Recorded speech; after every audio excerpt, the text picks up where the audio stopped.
the thing is, when people own shares, part of the reason shares are like harrowing is because you can see what the price of those shares are at any given point in time. You're like, they're up, they're down, they're up, they're down. Should I buy it? Should I sell? Should I buy it? And it gets like, it's pretty anxiety inducing, right? The thing is, the same thing happens in the property market. Like if you overlay, two graphs, one of like daily property values and one of like daily share values, you're probably going to find they're going to look similar. They're not going to follow the same patterns, right? But they're going to look similar.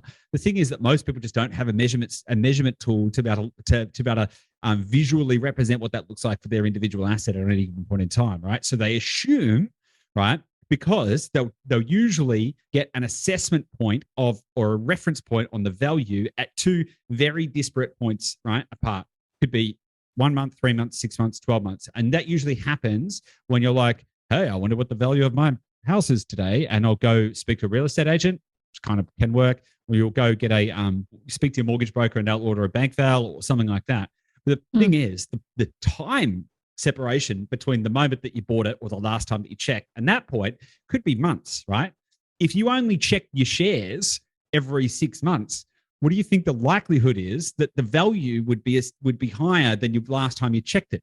Generally, pretty good. Shares are more volatile, not an exact, not exact comparison, etc. But you get the point, right? Mm-hmm. If you could track the value of your asset as dictated by the emotion in the market on a per minute or a per hour or a per day basis, you'd probably nearly have a heart attack because you'd see the graph be all over the place like an ECG, right?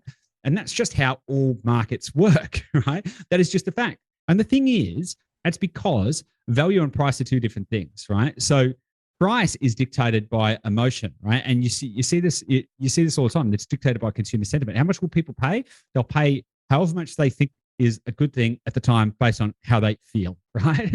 Right. And that is selling price works the same as buying price. And people think that you can't buy properties that are under market value. Well, it's like, well, you can. You just need to have someone whose perspective on what the price is different to your perspective on what the value is, and also like what an ostensibly a third party perspective on that value would be, like a bank, right? And that's usually based on their emotion or their perspective at the time, right? So the issue that we face right now, in a general sense, in Australia, is a consumer sentiment problem, right? And so, like, linking into that is really, really interesting, right? Because as at the time of recording, consumer sentiment is, broadly speaking, about the same level as it was during the GFC, right? And it's starting to get pretty close to what it was in April 2020, right? Right after COVID hit, we thought the world was going to end. Anyone who was alive and kicking and doing stuff and paying attention to the world, what was going on in the GFC, right? That was like, holy smokes, the entire, monetary and financial system as we know it, the whole basis of capitalism is about to implode. We're going to be entering into a new world order. People are thinking we're going to move to an agrarian utopia, and it's all going to, like, we literally didn't know what the future looked like, right? That was the state of mind, psychology, consumer sentiment back in the GFC, right?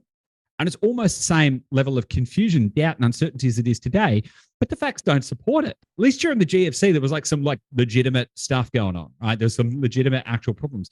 Those problems don't exist in the current market that there is today. Like, look at unemployment, look at the amount of savings, the investment, and all of this kind of stuff that we've talked about already. And so there's an interesting piece right there, right? Because if you could go back to April 2020, or if you could go back to whatever, like mid-GFC, when everyone else was freaking out, and you could go and buy property then, how many properties would you buy?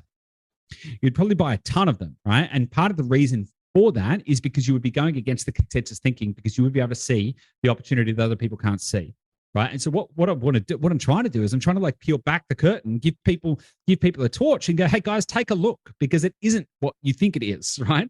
Right now is not what you think it is.